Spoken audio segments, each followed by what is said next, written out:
నాగర్ కర్నూలు జిల్లా అచ్చంపేట నియోజకవర్గం వంగూరు మండలం నిజామాబాద్ గ్రామంలో ఆంజనేయ స్వామి విగ్రహ మరియు ధ్వజస్తంభ ప్రతిష్టాపన బొడ్రాయి పండుగ కార్యక్రమాల్లో పాల్గొన్న Achampet MLA doctor Vamsikrishna.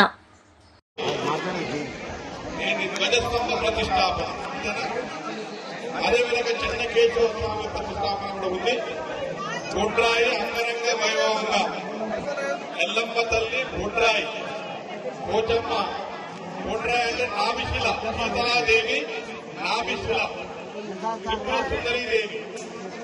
So ఈ బొడ్రాయి అనేది నిన్న మనం పెట్టింది కాదు.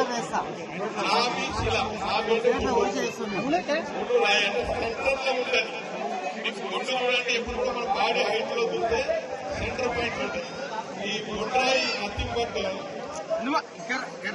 సుందరీదేవి, శీతలాదేవి స్వరూపిణి, భారతీయ స్వరూపిణి, శివుడు కూడా త్వరలో అయిపోతుంది. మరి ఇది అందరూ అంగవైభవంగా ఆడపడుచులు, ఈ గ్రామం నుండి బయటికి వెళ్ళినటువంటి ఆడపడుచులతో పాటు గ్రామస్తులు, బంధువులు, ఎప్పటి నుంచో పాత కాలం నుంచి మన ఊరు నుంచి పోయినటువంటి బంధువులు కూడా ఈ పండుగకు రావడం జరిగింది.